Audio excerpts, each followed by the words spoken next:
Hi, I'm Lee from Louleigh.com and this is my vlog about my handmade life. I was just sitting here winding some mini skeins for the mini skein swap that we have going on in the Louleigh Revelry group, and I thought I have a lot of the things that I'm working on just on the table around and about beside me, so I thought it was a nice opportunity to come and talk to you. So yeah, I've just been winding little balls of yarn. This is something that we're doing in the Louleigh Revelry group in the Louleigh community, and so every quarter we swap 6 10-gram mini skeins of yarn, and some of us are saving up for an advent calendar. That's what I'm doing. Yeah, it's as simple as that really. If you want to come and join in, then pop over to the Louleigh group in Revelry and you'd be very welcome to join us. We've only got one more swap left this year, and I'm not sure if I have opened Q4 in the group yet, so I'm going to make a note of that right now so that I don't forget, because I have a feeling I have forgotten.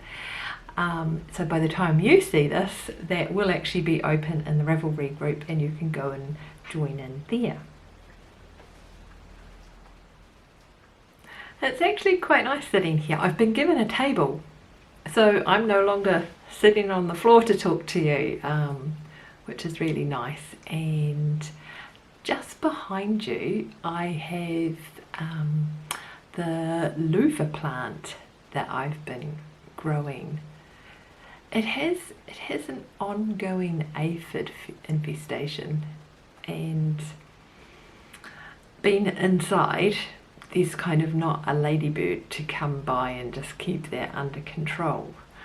So every now and again I just take a quick look at it. That's what I'm doing now, I'm being distracted. And pick off the aphids. It's kind of compelling. I haven't had any loofahs on it just yet. Well, I've got little wee ones that are just starting, and I had one flower, but it had an aphid infestation and I tried to pick them off very, very gently and I destroyed the flower. I'm also wondering if I do get some more flowers, if I'm going to have to hand pollinate them and get a little paintbrush out to make sure I get loofahs. So perhaps I'll insert a little bit of footage of my loofah plant that you can watch while well, you'll know because it would have happened by now if I've actually inserted a little bit of footage of my loofah plant so that you can see what I'm talking about. I grew a few of these and 3 of them have survived. So I have one at the allotment that is in the small greenhouse that gets quite a lot of sun and it gets quite warm. And that actually has a few flowers on it. Now, I've been to the allotment today and I've come home and had a shower, which is why I'm looking a bit damp. Yeah, that has a few flowers on it. They're quite thirsty plants. I had another one that was just outside on my patio in a plant pot and it wasn't doing particularly well. So I did a little bit of a swap with a friend and I gave it to her as an experiment only a few weeks ago, because she has a greenhouse at her place, and so I gave it to her to put in the greenhouse to see if it would catch up and to see if she would get any loofahs. So we did an exchange. She gave me some tobacco plants, which I'm not familiar with. I might have seen them before and just not registered that I'd seen them. They have very pretty flowers on. Apparently they smell in the evening, so I should probably pop out and have a little bit of a whiff and attract moths. And the other thing I've discovered that I have near me now are tiny wee little pipistrelle bats who like to fly around in front of the windows at night where the moths are. So if I have tobacco plants that are encouraging the moths, perhaps that will encourage a little ecosystem near my house, which would be quite fun. yeah, so that's just stuff. That's where we are just now. And what have I been doing? I have been feeling a little overwhelmed recently by the number of projects I had going, by the number of things that I know I have in a box that have not been finished and have not been finished for, well, the whole of the pandemic now. And so I did what any normal knitter would do, and I ordered more yarn and started something new. So I've recently reignited my running career. I was advised by a friend that there was a running club that is specifically aimed at women who are new to running to get back into it. It's called Fit Mums and Friends. There's a number of them across Yorkshire, I think. And it's a really well organised club. But anyway, my friend said to me, you realise that they're starting this club just across the road from your house. So I really had no excuse not to go and join in. And I'm a social runner, so if I have nice people to run with, I will go. And if I don't have nice people to run with, I won't. So I thought I would take advantage. It's been really good, really well organised. There's lots of different distances and you can do what suits you. However, I was thinking about running gear and the sorts of things that I used to wear in winter to run. I used to have I've worn out a couple of fine merino tops, long sleeve tops that I used to wear in winter for running. And I was looking around on the interwebs to see if I could get something similar, and I couldn't find anything in a colour that I liked, in a style that I liked, that was affordable to me. So I thought, well, I would have a go at knitting my own running top, something in quite a hard wearing, versatile sort of yarn that I could pop in the washing machine. So it's a bit of an experiment. I got myself some West Yorkshire Spinners Signature 4-ply. This is currently my favourite sock yarn. I like the way it wears. Yeah, that's about it.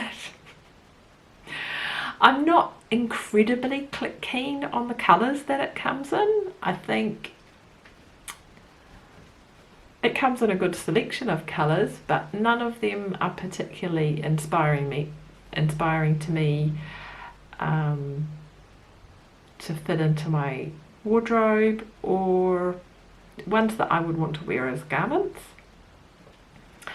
I think if this wasn't a top, if this wasn't going to be sportswear, I probably wouldn't be that keen on wearing this garment. Maybe. It's just a very strong colour. There's nothing kind of softer, or the selection of more earth-toned colours. Well, they're kind of either really muddy or really bright or really strong colours. Does that colour cover the whole spectrum? They do have quite a broad range of colours, but none of them are particularly crying out to me.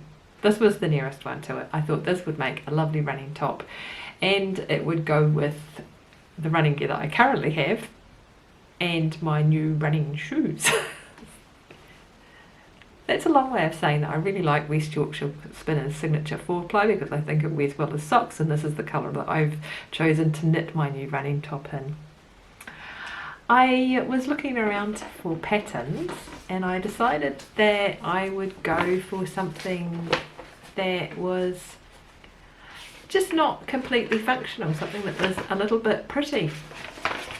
And so I am knitting the Jackers pattern by Isabel Kramer, which has a lovely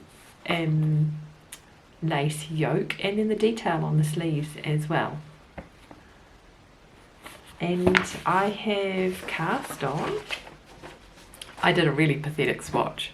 There is no way of telling if I've actually got gauge because the swatch is not big enough. I started anyway. I kind of, the gauge recommended is 24 stitches over 10 centimetres, and I don't mind if it's a little tighter than that, and because it's a top down raglan I think I can probably fudge it. This is all scrunched up on my needles here, but I have cast on.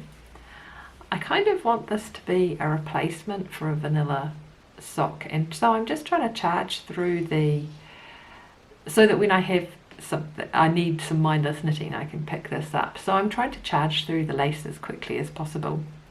I think also that I want to actually have this garment as quickly as possible.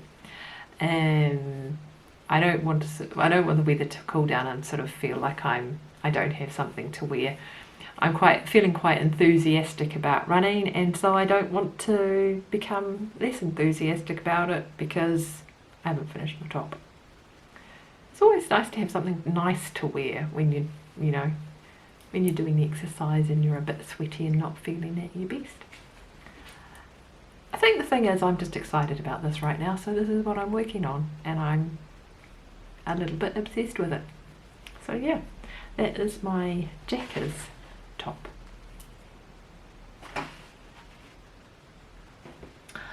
I've also, I think I showed these to you last time. Let me just check my show notes.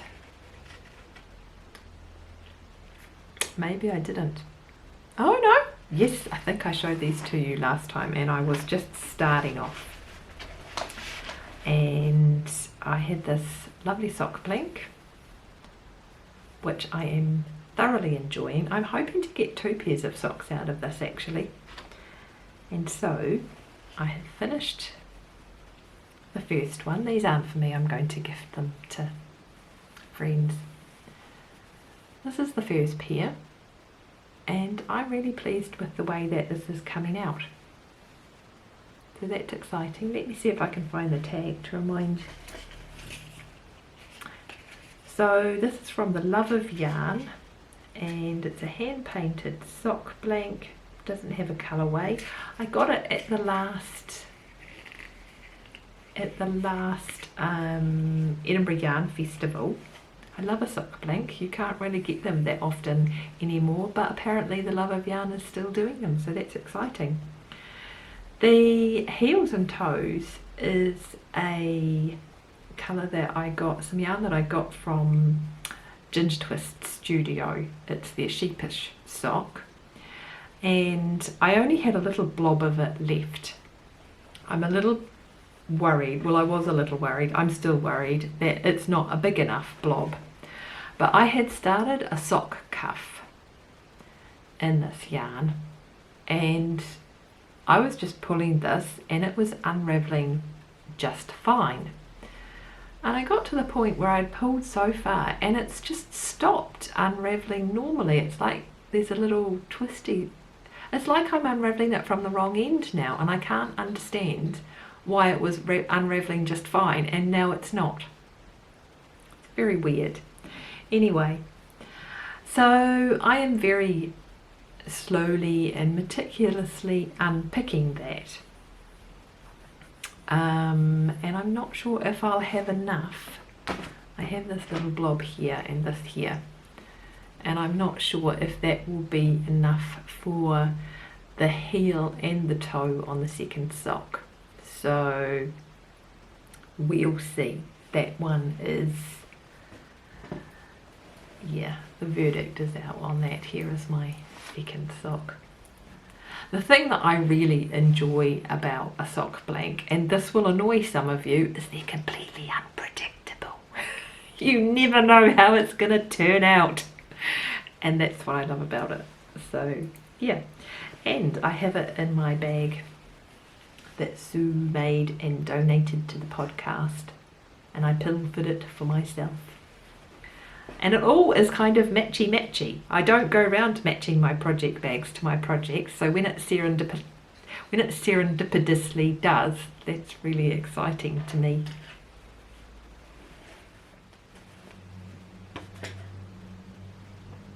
Ooh. I've just spotted something else that I wanted to talk to you about.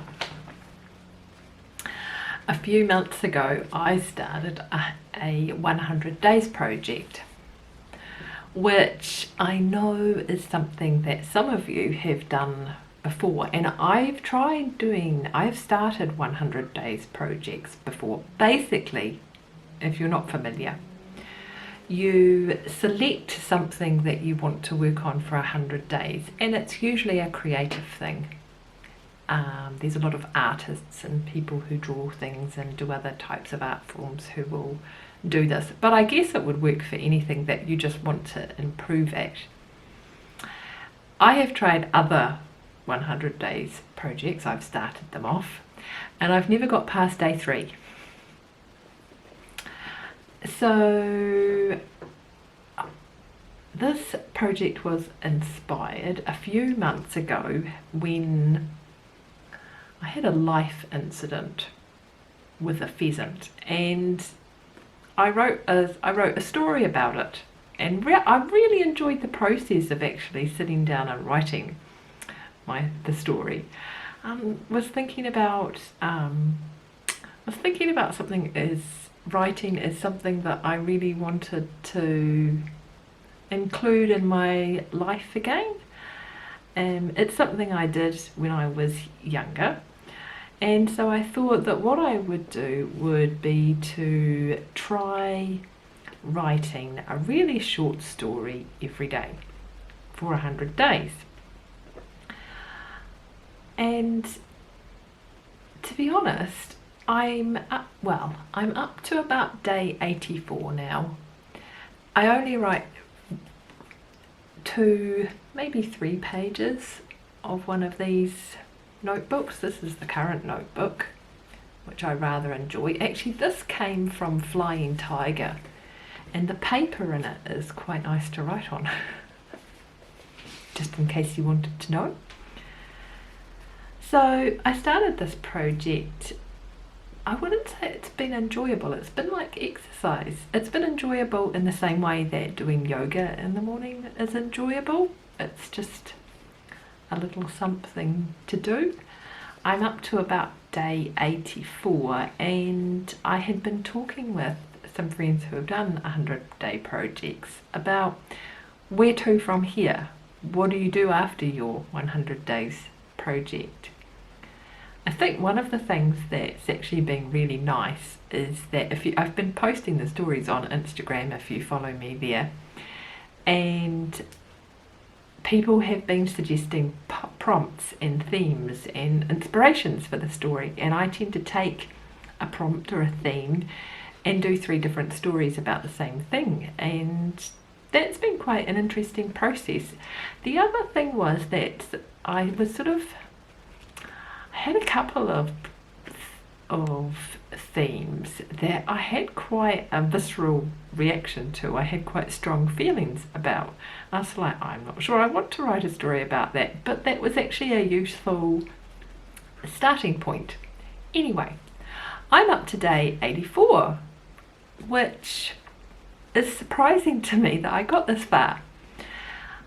I would be really interested to hear from you if you've done a similar project, how you kind of went about reviewing what you've done. I haven't gone back and read my stories at all, so I'm thinking that I'll do that. I'll go back and have a read through them.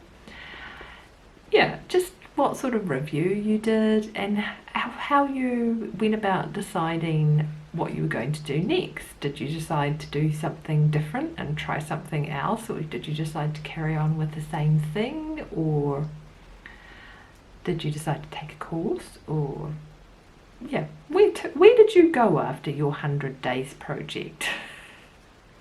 That's what I want to know. So yeah, if you have done one, I would be really interested to hear from you in the comments below. The last thing that I have to talk to you about is my Leave Melina cardigan, which I am just, actually this is longer than I thought it was. I'm up to the lacy bit on this cardigan. This is the back, and it goes up over the shoulder and down the front. And I'm just tinkering along on this. I just do a few rows at a time of an evening. And so that's how that is going. It is, the yarn has just fallen on the floor. The pattern is Leave Melina by Joanna Ang, and the yarn is Ulysses by Derera Natura. This is the yarn that was actually used in the pattern. That was just an accident. And I'm really enjoying it. It's mindful knitting. I need to focus on this one, so it takes up a little bit of brain space. So I've started the other jumper so that I can do that when I don't have any extra thinking capacity. So that's all I have to talk to. That's all I have to talk about today. It's been really lovely to sit down and have a little chat with you. I hope you enjoyed a visit with me. If you did, please like and subscribe. Leave me a thumbs up, and I shall see you next time. Cheerio!